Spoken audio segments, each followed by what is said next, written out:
Muito bem. Agora sim, gravando. Hoje, 22 de abril, aula de gestão de pessoas.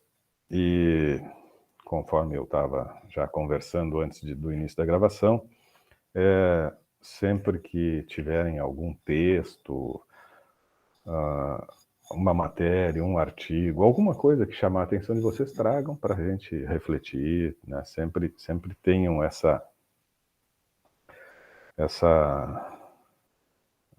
esse cuidado e essa atenção durante a semana, assim, né, para as coisas relacionadas à gestão de pessoas, para tornar ainda mais rico. Eu sempre que possível trago alguma coisa. Hoje eu separei, apontei aqui para hoje duas questões, além, claro, de comentários sobre o TDE e sobre as atividades semipresenciais, que são coisas que estão lá postas para essa semana. Mas separei um texto do Fernando Meligeni. Não sei se vocês conhecem o Fernando Meligeni. Deixa eu ver onde é que está o texto. Alguém conhece o Fernando Meligeni? Não? Já ouviram falar? Não? Fernando Meligeni é um ex-tenista brasileiro, mas na verdade ele nasceu, é o argentino mais brasileiro que tem. Ele nasceu na Argentina, filho de um argentino e uma brasileira. Ele nasce na Argentina, mas eles vêm para o Brasil e ele acaba, né, se criando aqui e se naturaliza e defendeu o Brasil, inclusive, em algumas Copas Davis, e, enfim, é um tenista brasileiro, contemporâneo do Guga, né, o Meligeni, um pouquinho mais velho do que o Guga, eu acho. Mas o Meligeni tem textos muito interessantes no LinkedIn. E o LinkedIn é uma rede social, que na verdade é um network, né?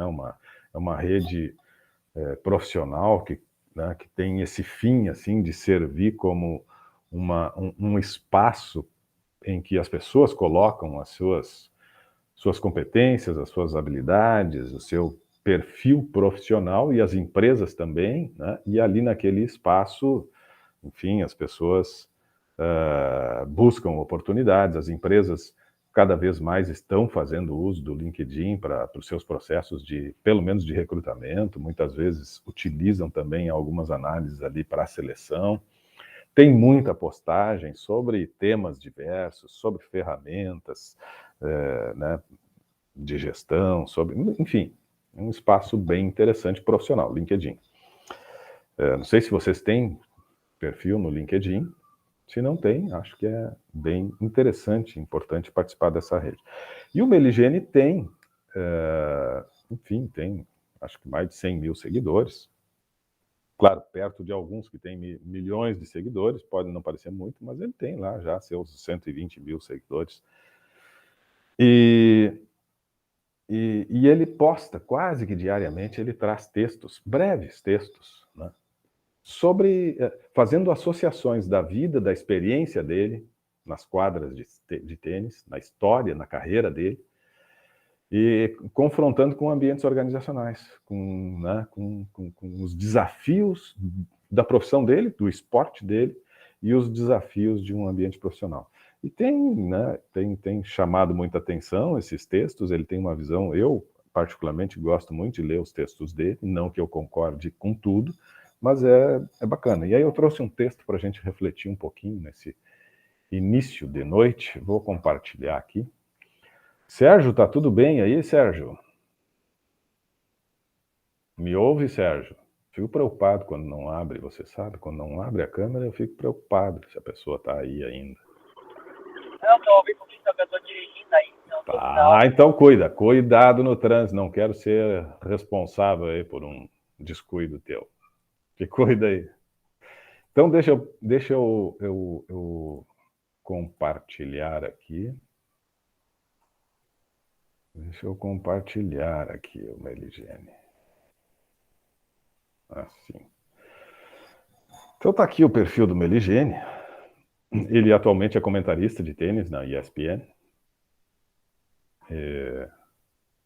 escreve e tal. E isso aqui foi uma publicação de 3 dias atrás, né? Agora mesmo eu estava lendo o que ele postou hoje. Todo dia ele escreve alguma coisinha. E aí ele diz o seguinte, ele começa esse texto aqui com o seguinte: trabalhe muito, mas não se esqueça de viver. Costumamos reclamar. Estamos cansados, não curtimos a rotina.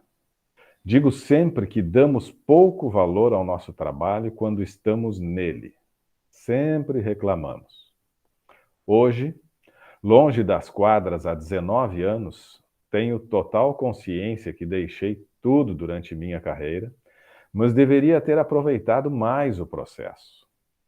Sim, o trabalho é duro, sim, temos que trazer resultado, mas se estamos onde queremos estar e trabalhando com amor, por que não aproveitarmos mais? Por que não aproveitamos mais? No tênis, no escritório, no consultório, sempre teremos problemas, coisas chatas, pessoas ruins, mas tenho certeza que podemos fazer a vida lá muito melhor. Aí ele fala dos espanhóis. Via os espanhóis no circuito curtindo muito. Eles iam em shows, saíam para jantar e davam muita risada. Jogavam carta, traziam amigos, viajavam com as namoradas.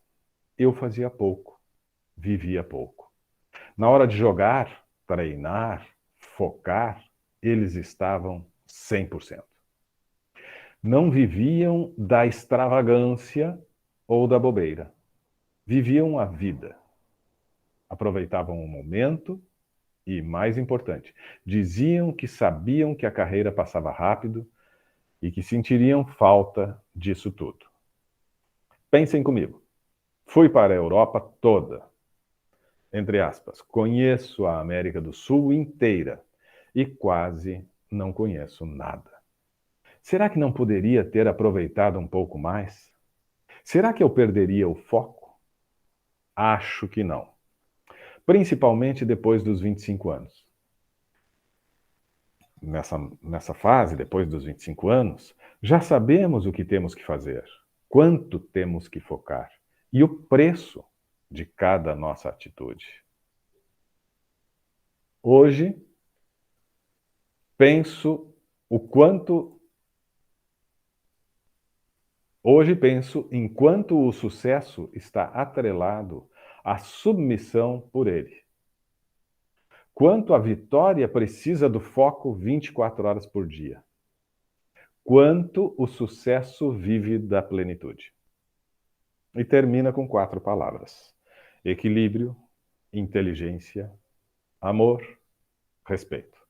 Isso sim é a fórmula de tudo. Textos do Fino, porque o Fino é o apelido dele no circuito, né? O Fino. E os textos, ele sempre assina textos do Fino, hashtag textos do Fino, e ali vocês estão vendo ele numa foto com o Guga. Tocando ali, cantando, se divertindo, mas ele comenta, né, que não viveu exatamente como, por exemplo, citando o exemplo, como os espanhóis. Para quem curte tênis, para quem acompanha o tênis, sabe que os espanhóis têm uma tradição muito forte no tênis, né? Continuam tendo. Atualmente, o maior ganhador, né, de todos os tempos, na verdade, mas é porque ele está jogando ainda, né? O Rafael Nadal é o tenista com o maior número de vitórias em Grand Slams. Ele venceu 21 Grand Slams, ninguém conseguiu isso. O Djokovic, Novak Djokovic e o Roger Federer conquistaram 20 Grand Slams. E até o ano passado, o Rafael Nadal também tinha 20 Grand Slams. Então era o top 3, os 3 maiores de todos os tempos, né? Ninguém tinha superado estes caras e tal. E sempre tinha aquela expectativa de quem seria dos 3 o cara que ia alcançar o 21º Grand Slam. O Djoko teve uma chance em dezembro, foi para a final do US Open, eu acho. E perdeu na final. E agora, esse ano, na Austrália, Austrália Open, o Rafael Nadal foi para a final e ganhou. Mas os espanhóis têm muita tradição. Agora tem mais um tenista espanhol de 20 anos que está chamando muita atenção, já está entre os top 10 do mundo. Carlos Alcaraz, com 20 anos, jogando muito. Tem Fokina, é outro tenista espanhol que também tem 21, 22 anos e está jogando muito. Estava na final agora do... Não foi do Miami, enfim, foi um torneio... A Monte Carlo, em Monte Carlo agora, há 10 dias atrás. Então eles têm muita tradição. E aí o Meligeni faz essa análise, trazendo o exemplo dos espanhóis, que os caras curtiam o momento. Mas quando era treinar, foco 100%. Trabalho 100%. Energia focada, total, naquilo que se está fazendo. Mas também tem outras dimensões na vida. E ele destaca isso, que ele talvez não tenha curtido como deveria. Né? Ele expressa assim, nesse texto um pouco assim, de lamentação, de arrependimento, por não ter sido talvez tão... ter vivido mais o processo em todas as suas dimensões. Talvez ele tenha focado muito só na questão dos treinamentos e tal. E é uma reflexão, não estou dizendo que ele está certo, não estou dizendo que ele está errado. Mas achei importante, porque sempre é uma reflexão importante, e até em função desse outro ponto que eu assinalei para a gente refletir hoje, até em função desse outro ponto que eu vou falar em seguida, porque o quanto realmente a gente às vezes não extrapola, né? Quanto às vezes não podemos estar aí, né, numa atuação muito exacerbadamente envolvidos com a questão profissional. O workaholic, o cara que só pensa em trabalho, só vive para o trabalho e não viver a vida também, né? Tem outras dimensões. O equilíbrio, eu acho que essa palavra é uma palavra muito importante. E a gente tem falado muitas vezes sobre isso aqui nos nossos encontros, né? Essa coisa da gente alcançar o equilíbrio. É claro que o trabalho é importante, né? E necessário, e ocupa a maior parte da nossa vida. E por isso a gente tem que cuidar muito desse ambiente, e tem sim que dedicar, direcionar muita energia, e para direcionar muita energia para a nossa atividade profissional, a gente tem que gostar, a gente tem que estar, né, alinhado com aquilo que a gente escolheu, ok? Mas pensemos no quanto a gente está conseguindo atender todos esses outros aspectos, todas essas outras dimensões. Acho que é muito importante, né, esse equilíbrio. Ontem eu participei de um painel com a Melina Bertier Bandeira Pankoff. Melina Bertier Bandeira Pankoff, ela é de Santa Catarina. É uma profissional na área da ciências da saúde, da psicologia, da gestão humana, né, dos relacionamentos interpessoais e tal. E ela falou, ela trouxe para o painel um tema que era o foco, né, da palestra. Ela falou sobre a síndrome de burnout, falou sobre estresse, falou sobre a vida pós-pandemia, e tudo isso que, de alguma forma, mexeu muito com todos nós e ainda está conosco. Ainda tem reflexos, ainda tem repercussões. A coisa foi muito forte. né, a vida está tão atribulada, uma correria e tal, que a gente às vezes começa a esquecer aquilo que passou há bem pouco tempo atrás. Talvez até como uma forma de defesa, né, não focarmos muito naquilo que não foi tão, que foi tão dramático. Mas o que nós vivemos nesses 2 anos foi, sim, uma coisa muito forte, né? Ela falou desse estado de angústia coletiva, né? Esse estado de angústia coletiva que vivemos, essa constante ameaça à vida que enfrentamos ao longo desse tempo, né? Esse medo, as perdas que tivemos, né? Muitos tiveram perdas, e eu tive, eu acho que eu já comentei com vocês, e muitos de nós tivemos perdas. Isso abala, né? O medo, a angústia. Foi feita uma pesquisa pelo Instituto Albert Einstein, de São Paulo, uma pesquisa recente que identificou o quanto aumentou na população em geral os níveis de ansiedade e de depressão nos últimos 2 anos. E aumentou significativamente os índices de ansiedade e de depressão.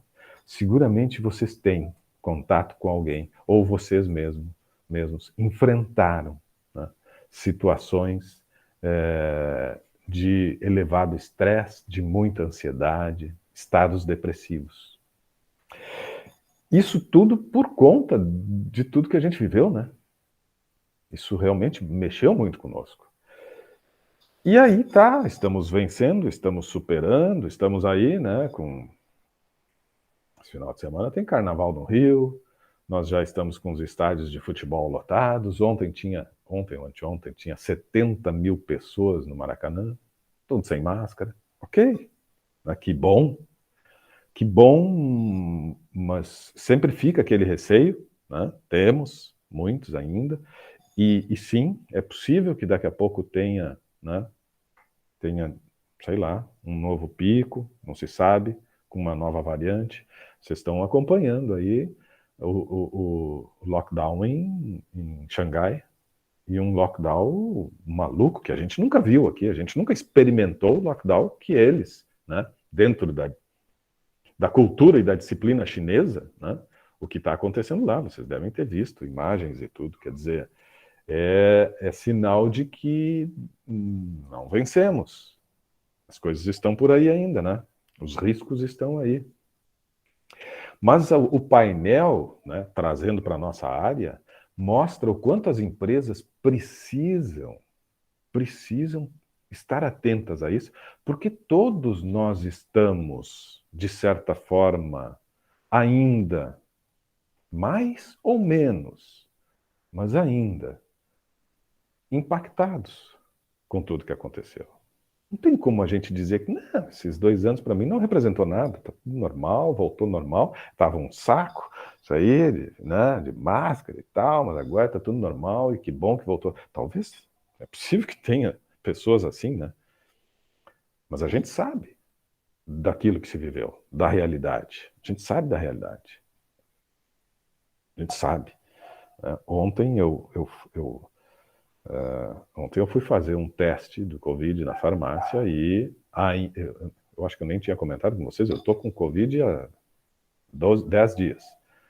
E ontem deu positivo ainda, então não estou ainda curado. Estou aqui, isolado, né, com delimitações dentro da minha casa. Olha, até aqui eu vou, daqui para lá vocês ficam e tal. E tá isso, né? Tá isso porque, enfim, a gente tem que ter cuidado com os outros. Felizmente, não tive, né, sintomas ou problemas maiores. Probleminha na garganta, um pouquinho de febre, dor no corpo, mal-estar, essas coisas. Mas nada, né, num quadro sob controle. Mas ele se estende, né, é duradouro, não é uma gripezinha que em 3 dias vai embora. Eu já estou com... Eu positivei, na verdade, segunda, não esta segunda, na outra segunda, eu estava com sintomas e fui fazer o exame. E aí fiz o exame, deu negativo, mas a gente se conhece. Né? Pô, eu sabia que alguma coisa não estava legal e estava muito desconfiado que era Covid.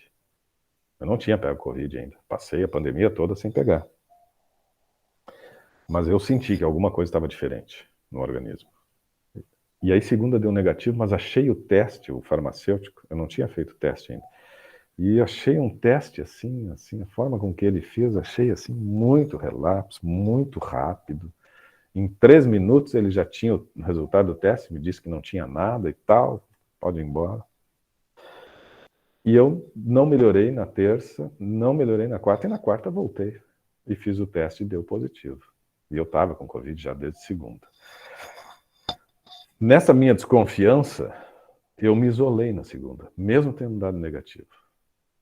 Mesmo tendo dado negativo. E foi a melhor coisa que eu fiz, porque eu estava com Covid. E aí quarta positivou, e quinta, e passei o feriado de Páscoa, assim, né? Esse mal-estar, assim.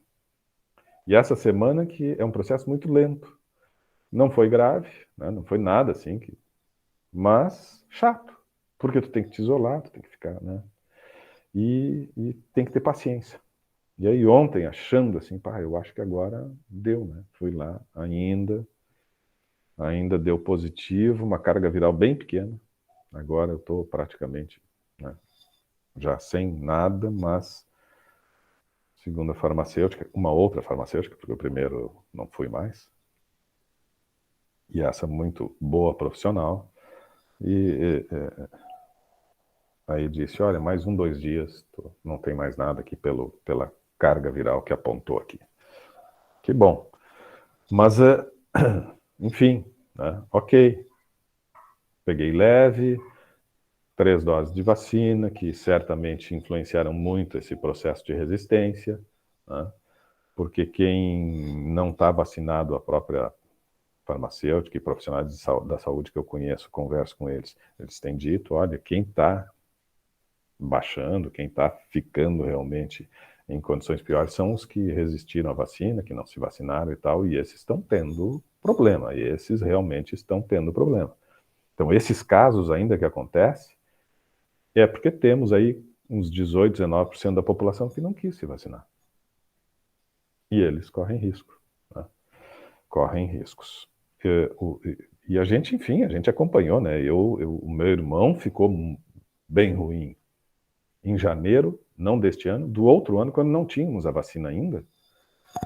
E ele pegou a Covid e ficou 10 dias no hospital, teve ali numa situação realmente muito difícil. Enfim, bom, vocês todos sabem, a gente enfrentou inúmeros... E foi bacana esse painel, porque ela traz essa provocação para as empresas, para as áreas de gestão de pessoas. Cuidem das pessoas, porque as pessoas ainda estão, sim, né, com medo, com receios. Cada um de nós reage de uma forma, cada um de nós teve, né, enfrentamentos diferentes, situações diferentes, alguns mais sérios, alguns saíram traumatizados desse tempo, outros com mais força, com mais tranquilidade, mas todos nós tivemos. E tem um nível de ansiedade, tem essa coisa aqui da síndrome de burnout, né, que é o excessivo estresse, é o desequilíbrio emocional das pessoas no ambiente de trabalho, está muito presente, muito mais presente do que antes. Por conta desse período, e nós temos que resgatar isso, nós temos que buscar o fortalecimento das pessoas, nós precisamos, sim, cuidar das pessoas. E foi importante, interessante essa reflexão, né? No sentido das empresas repensarem as suas práticas, as suas políticas, como é que estão observando, acompanhando as pessoas, né? Como é que estão cuidando delas, né? Oferecendo suporte, oferecendo apoio. Sim, as empresas têm um papel também importante nesse processo. E muitas empresas, né, voltam e querem, na verdade, recuperar os prejuízos, as perdas que tiveram financeiras durante o período da pandemia, querem, né, recuperar enfrentar essa crise e acabam cobrando ainda mais das pessoas, exigindo ainda mais resultado e tal, e as pessoas que já estão em estado, né, mais frágil acabam tendo potencializado todo essa dificuldade de se manter firmes emocionalmente. Então, ela chama atenção para isso. Cuidado, as empresas estão enfrentando uma crise econômica, estão vindo de um período também de recessão, estão com uma série de dificuldades, mas não sobrecarreguem ainda mais aqueles que estão com vocês debilitados, porque todos nós estamos. Cuidem deles e vamos lá, todos pensando em todos, né, para vencermos, para superarmos essa crise.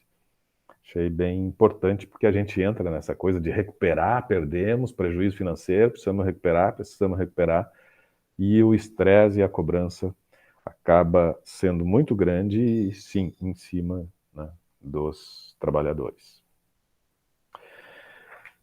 Dito isto, quero dizer para vocês que, bom, lá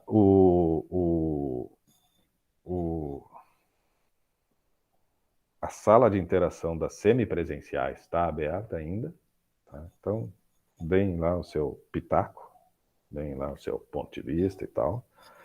Essa é para garantir as presenças nas semipresenciais. E a sala de TDE de 8 de abril, bom, essa fechou ontem, acho que fechou ontem, porque era para falar sobre o recompensar, né?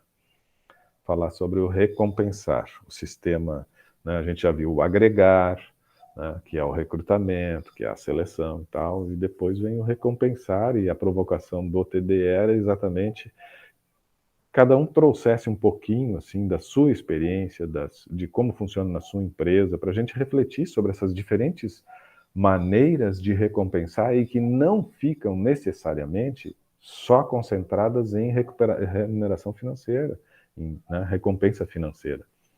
Não é só o salário, né?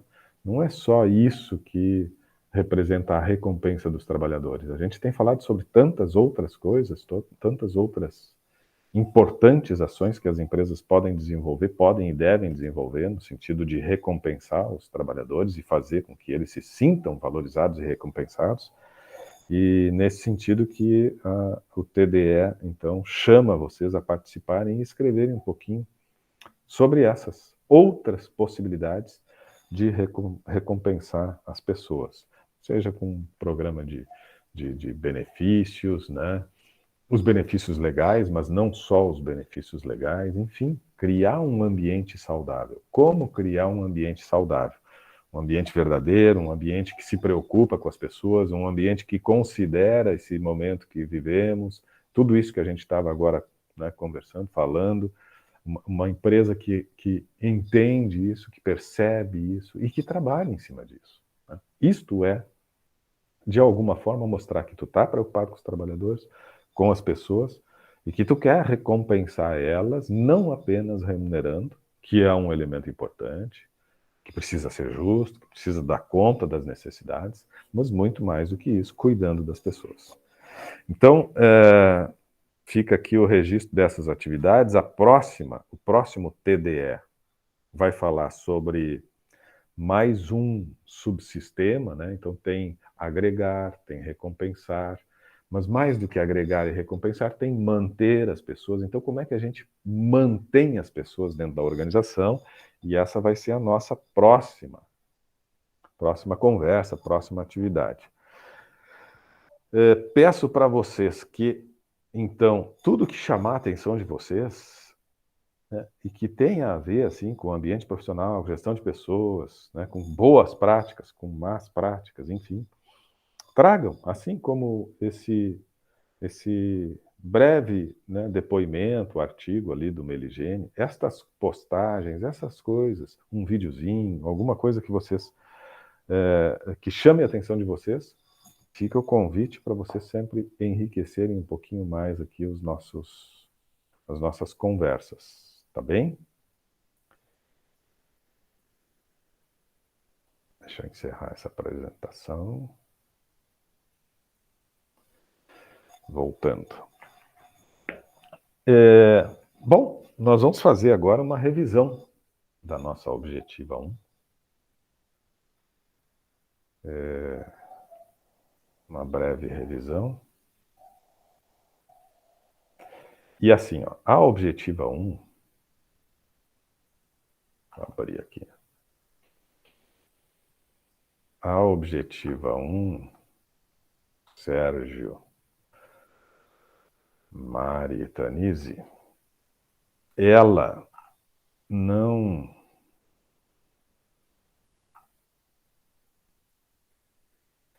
Ela tem uma ordem para mim, eu estava abrindo aqui. Ela tem uma ordem e eu vou seguir a ordem que tá, que eu coloquei. Mas eu tenho quase certeza que eu dei um comando lá de embaralhar as questões e também dei um comando de embaralhar as respostas. Então, eu vou fazer a leitura na minha ordem, né? E a gente vai conversando sobre cada uma das questões, mas que seguramente não é a ordem de vocês. Então, vocês vão ter que ser ágeis aí para ir se localizando, tá? Pena que a Tanise já postou. Para a objetiva 2, tu lembra? Mas eu quase fiz isso também, professor. Mas eu avisei. Eu fui apertar o botãozinho. Eu avisei. Deixem para a gente fazer uma revisãozinha. Tá gravando? Então, olha só. Não sei se o senhor vai gravar essa parte. Tá gravando ali? Tá? Não, vai terminar a gravação agora.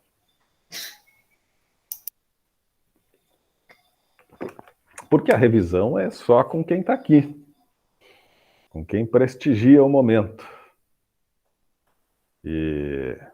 Tá? E lembrem-se, tragam sempre recortes e coisas interessantes que vocês acharem durante a semana, tá? Vamos fazer uma revisãozinha. E a semana que vem a gente retoma com um novo subsistema de manter. Ok?